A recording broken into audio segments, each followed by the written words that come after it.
जय जगन्नाथ। आशा करछि आपण माने समस्ते भल थे।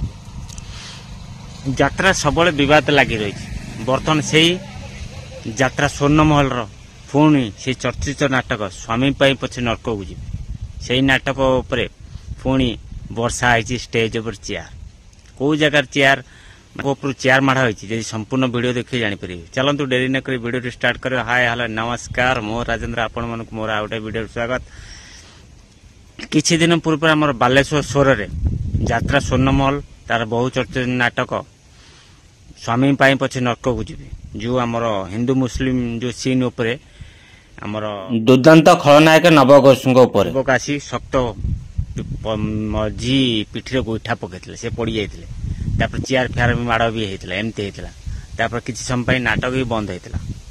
पुणी देखा मिली बर्तमान भद्रक सेम नाटक सेम सीन रे लोक मैंने जो नाटक मझी जाऊँ से हिंदू मुस्लिम कथा हिंदू मुस्लिम कथा आसला देहरे पूरा रक्त गरम हो से चेयर माड़ करते भाया देखा मिली आम भद्रक यात्रा स्वर्णमहल नाच करता बहुचर्चित नाटक स्वामी पछे नरक हो पेंडाल पर चेयर माड़ा पर आमर सुभाष भाई ऑडियंस मान को किसी एमती भी कहते से सीन टी जो आमर हिंदू मुस्लिम सीन टाक आमर कटागला तापर किसी समय पर नाटक स्टार्ट है आमर दर्शक माने जो आमर बैट ने दर्शक मान बैट ने से कहते नाटक मझी गला बेलू लोक पूरा ताती जाऊँ आमर कमिटी मेंबर कहते टी शुणी दिंतु आउ नाटक रे चेयर फोपड़ा सीन टा आपण मानू देखु टी देखी दिंतु।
सीनटा रही कौन कि गोटे हिंदू लोक को मुसलमान करा मुसलमान जो सिस्टम से आगु विरोध करके मैंने खुपड़ा खुपड़ी कर चेयर किसी प्रॉब्लम नहीं पूरा सब किसी असुविधा नहीं। देखिले मोर सबू यात्रा प्रेमी मान को रिक्वेस्ट ये काल्पनिक वास्तव नु आम मान देखा दयाकोरी एमती करंतु नहीं। जदि वीडियोटी भल लगे निश्चित लाइक कमेंट करेंगे अन्य जन को शेयर करेंगे और नुआ कर वीडियो देखते चैनल को सब्सक्राइब करेंगे। फेसबुक माध्यम देखते फेसबुक पेज को फॉलो करेंगे। रोची फोन देखा आउ गोटे वीडियो। जय जगन्नाथ।